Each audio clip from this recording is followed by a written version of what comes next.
Hello all, Kerala PSC June മാസം നടത്താനിരിക്കുന്ന എക്സാമുകളുടെ date പുറത്തു വന്നിട്ടുണ്ട്. നമുക്ക് കൺഫർമേഷൻ കൊടുക്കാനുള്ള മെസ്സേജ് നിങ്ങളുടെ പ്രൊഫൈലിൽ ഇപ്പോൾ തന്നെ വന്നു കാണും. അപ്പോൾ അത് കൺഫർമേഷൻ കൊടുക്കാനുള്ള ഡേറ്റ് എന്ന് പറയുന്നത് 11/4 നമുക്ക് ഡേറ്റ് വന്നിരിക്കുന്നത്. 11/4 മുൻപായിട്ട് തന്നെ എന്ത് ചെയ്യുക, കൺഫർമേഷൻ കൊടുക്കുക. എന്താണെങ്കിലും എത്രയും നേരത്തെ തന്നെ, ഇന്നോ നാളെയോ തന്നെ നമുക്ക് എന്ത് ചെയ്യുക, അതിൻ്റെ കൺഫർമേഷൻ കൊടുത്ത് നിങ്ങൾ ഇടുക. പിന്നീട് ഈ ജൂൺ മാസം നമ്മൾ കാത്തിരുന്ന ഒട്ടനവധി എക്സാമുകൾ വിളിച്ചിട്ടുണ്ട് എന്നുള്ളതൊരു സന്തോഷ വാർത്തയാണ്. ഓക്കെ, വളരെ ഒരു 3 മാസം നമുക്ക് മുന്നിൽ കിട്ടുന്നത്. നമുക്ക് പ്ലാൻ ചെയ്ത് നമുക്ക് പഠിക്കാവുന്നതേ ഉള്ളൂ. ഇതൊന്നും വിളിച്ചിട്ടില്ലെങ്കിൽ നമുക്ക് എന്ന് പഠിക്കണം, ഇതിന് എന്തുമാത്രം സമയം ഉണ്ട്, അല്ലെങ്കിൽ എന്നാണ് ഈ എക്സാം വരാൻ പോകുന്നത് എന്നുള്ളൊരു കൺഫ്യൂഷൻ എപ്പോഴും നമുക്ക് കാണും. നമ്മളെ സംബന്ധിച്ച് ഇപ്പോൾ 3 മാസം നമ്മുടെ മുമ്പിലുണ്ട്. നമുക്ക് ഒന്ന് പ്ലാൻ ചെയ്ത് ഒരു സ്റ്റഡി പ്ലാനൊക്കെ ഉണ്ടാക്കി, ഒരു സ്ട്രാറ്റജിയൊക്കെ ഉണ്ടാക്കി നമുക്ക് പഠിക്കാവുന്നതേ ഉള്ളൂ എന്നുള്ളതൊരു സന്തോഷ വാർത്തയാണ്. ഡേറ്റുകൾ ഒത്തിരി അങ്ങ് മുന്നോട്ട് പോകുന്നതിനേക്കാളും നല്ല നമുക്ക് എക്സാം വരുന്നതാണ്. ഓക്കെ, അപ്പം അതാദ്യമായിട്ട് നമുക്ക് അസിസ്റ്റൻറ്റ് പ്രൊഫസർ എക്സാംസിൻ്റെ ഡേറ്റ് നോക്കാം. അസിസ്റ്റൻറ്റ് പ്രൊഫസർ എല്ലാ ബ്രാഞ്ചുകാർക്കും വിളിച്ചിട്ടുണ്ട്. Electronics, electrical, IT, civil, computer science, mechanical എല്ലാ ബ്രാഞ്ചുകാർക്കും വിളിച്ചിട്ടുണ്ട്. അതിൽ ഓരോ ഡേറ്റ് നോക്കിയാൽ ഇലക്ട്രോണിക്സ് ആൻഡ് കമ്മ്യൂണിക്കേഷൻ ആണ് 1/6. അത് ജൂൺ മാസം ആദ്യത്തെ ഒരു ഹാഫിലായിപ്പോയി, അല്ലെങ്കിൽ ഫസ്റ്റ് ജൂൺ മാസം ആദ്യം തന്നെ വരുന്നുണ്ട്. ഇപ്പോൾ 2-2.5 മാസം നമ്മുടെ മുമ്പിൽ ഉള്ളത്. അപ്പം ചുരുങ്ങിയ സമയമാണ്, പക്ഷേ എന്നാലും കുഴപ്പമില്ല. ആ ചുരുങ്ങിയ സമയത്തിനകത്ത് ഞാൻ നേരത്തെ പറഞ്ഞ ഒരു സ്റ്റഡി പ്ലാനൊക്കെ ഉണ്ടാക്കി, ഡെയിലി ഇത്ര ക്ലാസ്സുകൾ കണ്ട്, ഇത്ര ക്വസ്റ്റ്യൻസ് കണ്ടു പോകുന്ന രീതിയിൽ നിങ്ങൾ തന്നെ ഒരു പ്ലാൻ ഉണ്ടാക്കണം ഓരോ ദിവസത്തെയും. അങ്ങനെ ഉണ്ടാക്കി പഠിക്കാമെങ്കിൽ ഈ 2.5 മാസത്തിനകം നമുക്ക് എന്ത് ചെയ്യാം, അത്യാവശ്യം നല്ല രീതിയിൽ നമുക്കൊന്ന് മുന്നിട്ട് കയറി വരാൻ പറ്റും. ഇതുവരെ തുടങ്ങാത്തവരാണെങ്കിൽ പോലും കുഴപ്പമില്ല, ഈ ഒരു സമയമൊക്കെ മതി നമുക്ക് പഠിക്കാൻ. ഓക്കെ, ഇപ്പം ഇതുപോലെ നമുക്ക് ഓരോ ബ്രാഞ്ചിലേക്കും ഉള്ള ഏതൊക്കെ എക്സാമുകൾക്ക് എങ്ങനെയൊക്കെ പഠിക്കാം, അതിന് സ്റ്റഡി പ്ലാന് അല്ലെങ്കിൽ ഈ ചുരുങ്ങിയ സമയത്തിനിടയ്ക്ക് എങ്ങനെ നല്ലപോലെ പ്രിപ്പയർ ചെയ്യാം എന്നുള്ളതിന് ഒരു ഗൈഡൻസും കാര്യങ്ങളുമായിട്ട് നമ്മളൊരു വെബിനാർ നിങ്ങൾക്ക് പ്ലാൻ ചെയ്യുന്നുണ്ട്. അപ്പം ആ വെബിനാറിലേക്ക് പങ്കെടുക്കേണ്ടവർ എന്ത് ചെയ്യുക, താഴെ ഒരു ഗൂഗിൾ ഫോം കൊടുത്തിട്ടുണ്ട്. അതിൽ നിങ്ങളുടെ ഡീറ്റെയിൽസ് എൻ്റർ ചെയ്യാൻ മറന്നു പോകരുത്. ഓക്കെ, അപ്പം നമുക്ക് നമ്മുടെ ബാക്കി ബ്രാഞ്ചുകളുടെ ഡീറ്റെയിൽസ് നമുക്ക് നോക്കാം. ഓക്കെ, ഇലക്ട്രിക്കൽ എഞ്ചിനീയറിംഗ് 20/6 അതുപോലെ IT 21, പിന്നെ civil engineering 22, computer science 23, mechanical 30. അപ്പോൾ ബാക്കി എല്ലാവർക്കും ഒരു സെക്കൻഡ് ഹാഫിലേക്ക്, ജൂൺ സെക്കൻഡ് ഹാഫിലേക്കാണ് ബാക്കി എല്ലാ ബ്രാഞ്ചുകാർക്കും വന്നിരിക്കുന്നത് എന്നുള്ളതൊരു ഒരു നല്ല കാര്യമാണ്.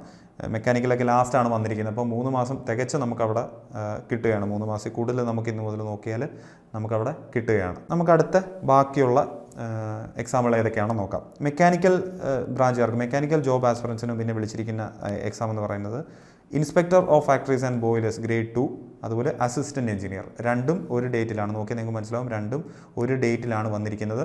അപ്പം നിങ്ങൾക്ക് കൺഫ്യൂഷൻ ഉണ്ടാകും, ഇത് സെപ്പറേറ്റ് എക്സാം ആണോ ഇല്ലയോ എന്നുള്ളത്. അങ്ങനെയല്ല, സെയിം എക്സാം ആയിരിക്കും, ഒരു എക്സാം തന്നെ ആയിരിക്കും. പിന്നെ അത് അവർ റാങ്ക് ലിസ്റ്റ് സെപ്പറേറ്റ് ഒക്കെ ഇടുമെന്നുള്ള കാര്യങ്ങളേ ഉള്ളൂ. പക്ഷേ നമുക്ക് എന്ത് പഠിച്ചാൽ മതി, ഇത് രണ്ടിനും അപ്ലൈ ചെയ്തവർക്ക് എന്തായിരിക്കും, ഒരു സിലബസ് ആയിരിക്കും, ഒരു എക്സാം ആയിരിക്കും. അപ്പം അങ്ങനെയുള്ളവർക്ക് ഏതെങ്കിലും ഒരു ലിസ്റ്റിൽ കയറി പറ്റാനുള്ള സാധ്യത കൂടുതലാണ്, അല്ലേ? അപ്പം നിങ്ങൾക്കത് കാര്യമായിട്ട് നോക്കാവുന്ന ഒരു എക്സാമാണ് അസിസ്റ്റൻറ്റ് എഞ്ചിനീയർ മെക്കാനിക്കൽ ഇറിഗേഷൻ ഡിപ്പാർട്ട്മെൻറ്റിലേക്കുള്ള എക്സാം. പിന്നീടുള്ള എക്സാമുകളെന്ന് പറഞ്ഞാൽ ഒരു 4-5 എക്സാമുകൾ ഒരുമിച്ച് വരുന്ന 4-5 പോസ്റ്റുകൾക്ക് ഒരുമിച്ച് നടത്തുന്ന ഒരു എക്സാമാണ്. സീനിയർ ഡ്രില്ലർ ഗ്രൗണ്ട് വാട്ടർ ഡിപ്പാർട്ട്മെൻറ്റിൽ, അതുപോലെ overseer draftsman mechanical grade 1 irrigation ഡിപ്പാർട്ട്മെൻറ്റിൽ, purchase assistant, workshop instructor grade 2 mechanical, എല്ലാവരും നോക്കിയിരിക്കുന്ന ഒരു എക്സാമാണ്. പിന്നെ അതുപോലെ foreman store in charge ground water department. ഇതെല്ലാം കൂടെ ഒരുമിച്ച് 9/6 നമുക്ക് ഡേറ്റ് വന്നിരിക്കുന്നത്. ഓക്കെ, അപ്പോൾ ഇതിനെല്ലാത്തിനൂടെ ഒരുമിച്ച് ഒരു എക്സാമാണ് എന്നുള്ളത് നിങ്ങളൊന്ന് ഓർത്തിരിക്കുക.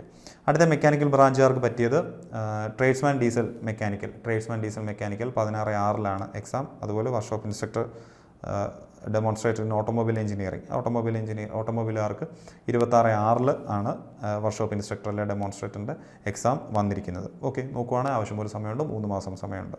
ഓക്കെ, അടുത്തത് നമ്മളെല്ലാവർക്കും എല്ലാ ബ്രാഞ്ചുകാർക്കും അപ്ലൈ ചെയ്യാൻ പറ്റുന്ന ഒരു എക്സാമാണ് ലീഗൽ മെട്രോളജി ഇൻസ്പെക്ടർ. ഓക്കെ, അപ്പം വളരെ എല്ലാവരും കുറേ പേര് കാത്തിരിക്കുന്ന ഒരു ജോബാണ്, നല്ലൊരു ജോബ് പൊസിഷനുമാണ്. സോ അതിൻ്റെ ഒരു ഡേറ്റ് എന്ന് പറയുന്നത് 10/6 വന്നിരിക്കുന്നത്. ഓക്കെ, 10/6 ലീഗൽ മെട്രോളജി ഇൻസ്പെക്ടറിൻ്റെ ഡേറ്റ് വന്നിരിക്കുന്നത്. പിന്നീട് വർക്ക്ഷോപ്പ് ഇൻസ്ട്രക്ടർ എക്സാംസ് ആണ്. വർക്ക്ഷോപ്പ് ഇൻസ്ട്രക്ടർ എക്സാംസ് നേരത്തെ പറഞ്ഞ ടെക്നിക്കൽ PSC എക്സാമിന് പ്രിപ്പയർ ചെയ്യുന്ന എല്ലാവരും അത്യാവശ്യം ആകാംക്ഷയോടുകൂടി നോക്കിയിരിക്കുന്നതാണ്. നല്ല വേക്കൻസി ഉള്ളൊരു എക്സാമാണ്. എല്ലാത്തിനും അത്യാവശ്യം നല്ല വേക്കൻസി ഉള്ള ഒരു എക്സാമാണ്. അതിൻ്റെ മെക്കാനിക്കലിൻ്റെ എക്സാം വന്നിരിക്കുന്നത് ഞാൻ പറഞ്ഞിരുന്നു 9/6 അതുപോലെ workshop instructor demonstrator computer science വന്നിരിക്കുന്നത് 29/6 അതുപോലെ വർക്ക്ഷോപ്പ് ഇൻസ്ട്രക്ടർ ഇലക്ട്രോണിക്സ് വന്നിരിക്കുന്നത് 12/6 ഓക്കെ. അപ്പം 2.5 മുതൽ 3 മാസം വരെ നമുക്ക് സമയം കിട്ടുന്നുണ്ട്. അപ്പോൾ ഇതിൻ്റെ പ്രിപ്പറേഷൻസും ഈ പറഞ്ഞാൽ നമുക്ക് കൂടെ തന്നെ കൊണ്ടുപോകാവുന്നതാണ്. ചില എക്സാമുകളുമായിട്ട് ഇത് നമ്മൾ നേരത്തെ പ്രിപ്പയർ ചെയ്യുന്ന എക്സാമുകളുമായിട്ടൊക്കെ കമ്പൈൻ ചെയ്ത് വരുന്ന കുറേ ടോപ്പിക്കുകൾ ഇവിടെ ഉണ്ട്. അപ്പോൾ അതൊക്കെ ഒന്ന് പ്ലാൻ ചെയ്ത് നമുക്ക് പഠിക്കേണ്ടിയിരിക്കുന്നു. ഒരു എക്സാമിന് വേണ്ടി മാത്രം ഇരുന്ന് പഠിക്കാതെ മറ്റുള്ള സിലബസ് കൂടി എടുത്ത് വെച്ചിട്ട് നമുക്ക് ചിലപ്പോൾ നോക്കേണ്ടി വരും. ഈ പഠിക്കുന്ന സബ്ജക്റ്റ് മറ്റ് എക്സാമിന് അല്ലെങ്കിൽ ഞാൻ നോക്കുന്ന മറ്റ് എക്സാമിന് പറ്റുമോ ഇല്ലയോ എന്നുള്ള കാര്യങ്ങളൊക്കെ നോക്കേണ്ടി വരും. അതുകൊണ്ട് ചുരുങ്ങിയ സമയം ആയതുകൊണ്ട് നല്ല രീതിയിൽ പ്ലാൻ ചെയ്ത് നിങ്ങൾ പഠിക്കേണ്ടി വരുമെന്നുള്ളതൊരു വാസ്തവമാണ്. അല്ലെങ്കിൽ അത് നിങ്ങളൊന്ന് ശ്രദ്ധിക്കണം. ഓക്കെ. അടുത്തത് സിവിൽ എഞ്ചിനീയറിംഗ് ആസ്പിറൻസിന് ഇഷ്ടംപോലെ എക്സാം വരുന്നുണ്ട്. ഓക്കെ. അസിസ്റ്റന്റ് എഞ്ചിനീയർ ഏറെക്കുറെ 3-4 ഡിപ്പാർട്ട്മെൻറ്റിൽ വരുന്നുണ്ട്. Housing department, Kerala cooperative bank, PWD, irrigation, അങ്ങനെ പല ഡിപ്പാർട്ട്മെൻറ്റ് വരുന്നുണ്ട്. അവർക്ക് ഡ്രാഫ്റ്റ്മാൻ ഗ്രേഡ് 2 എക്സാം വിളിച്ചിട്ടുണ്ട്. ഡ്രാഫ്റ്റ്മാൻ ഗ്രേഡ് 1 ഉണ്ട് ഹാർബർ എഞ്ചിനീയറിംഗിൽ. അതുപോലെ ഫീൽഡ് അസിസ്റ്റൻറ്റ്, ഓവർസിയർ ഗ്രേഡ് 2, പിന്നീട് വർക്ക്ഷോപ്പ് ഇൻസ്ട്രക്ടർ എക്സാമും വന്നിട്ടുണ്ട്. അപ്പോൾ ഇതിലെ കുറേ എക്സാമുകൾ ഒരു ഡേറ്റിനായിരിക്കും വരുന്നത്. അപ്പോൾ ഡേറ്റ് എല്ലാം കൂടെ ഞാൻ ഇവിടെ കൺഫ്യൂഷൻ ആക്കുന്നില്ല. എന്തായാലും സിവിൽ എഞ്ചിനീയറിംഗ് സ്റ്റുഡൻസിനും കുറേ എക്സാമുകൾ വന്നിട്ടുണ്ട്. വീണ്ടും draughtsman grade 1, Porter draughtsman grade 2, KLDCയിൽ വിളിച്ചിട്ടുണ്ട്. എഞ്ചിനീയറിംഗ് അസിസ്റ്റൻറ്റ് ഗ്രേഡ് 2 വിളിച്ചിട്ടുണ്ട്. അപ്പം സിവിൽ എഞ്ചിനീയറിംഗ് ആസ്പിറൻസിനും കുറേ എക്സാംസ് വിളിച്ചിട്ടുണ്ട്.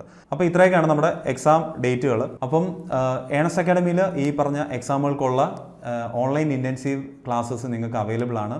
അതിൽ റെക്കോർഡ് ക്ലാസ്സുകളുണ്ട്, ലൈവ് ക്ലാസ്സുകളുണ്ട്, ലൈവ് ക്വസ്റ്റ്യൻ ഡിസ്കഷൻസ് ഉണ്ട്. പിന്നീട് മെൻറ്റർഷിപ്പോട് കൂടിയാണ് നമ്മൾ ഈ ക്ലാസ്സിൽ നിങ്ങൾക്ക് പ്രൊവൈഡ് ചെയ്യുന്നത്. പിന്നെ മോഡൽ ടെസ്റ്റ്, മോക്ക് ടെസ്റ്റ്, അങ്ങനെ എല്ലാം അടങ്ങിയ ഒരു പാക്കേജാണ് നിങ്ങൾക്ക് നമ്മൾ പ്രൊവൈഡ് ചെയ്യുന്നത്. ഓക്കെ. അപ്പോൾ ഈ കോഴ്സസൊക്കെ നിങ്ങൾക്ക് ഓഫറിൽ നിങ്ങൾക്ക് അവൈൽ ചെയ്യണമെന്നുണ്ടെങ്കിലും നിങ്ങൾക്ക് എന്ത് ചെയ്യുക, നിങ്ങൾ ഈ ഗൂഗിൾ ഫോമിൽ നിങ്ങളുടെ ഡീറ്റെയിൽസ് എൻ്റർ ചെയ്യുക. ഓക്കെ. അപ്പം വേറെ കാര്യങ്ങളൊന്നുമില്ല. ആരും അധികം ടെൻഷൻ അടിക്കേണ്ട കാര്യമൊന്നുമില്ല. നമുക്ക് 3 മാസമുണ്ട് നമ്മുടെ മുമ്പിൽ. 3 മാസം എന്ന് പറഞ്ഞാൽ ആവശ്യം പോലെ സമയമുണ്ട്. നമ്മളൊന്ന് ആലോചിച്ചാൽ 90 ദിവസമുണ്ട്. സിസ്റ്റമാറ്റിക്കായിട്ട് നിങ്ങൾ പഠിക്കാമെങ്കിൽ, ഉറപ്പായിട്ടും സിസ്റ്റമാറ്റിക്കായിട്ട് പഠിക്കാമെങ്കിൽ, ഒരു സ്റ്റഡി പ്ലാനോട് കൂടിയൊക്കെ നിങ്ങൾക്ക് പഠിക്കാമെങ്കിൽ അത്യാവശ്യം ഇതിൽ ഈ ഒരു എക്സാം നിങ്ങൾക്ക് ക്രാക്ക് ചെയ്യാവുന്നതേ ഉള്ളൂ എന്നുള്ള കാര്യം നിങ്ങൾ മനസ്സിൽ വെക്കുക. അപ്പം എല്ലാവർക്കും ഒരു all the best. Thank you.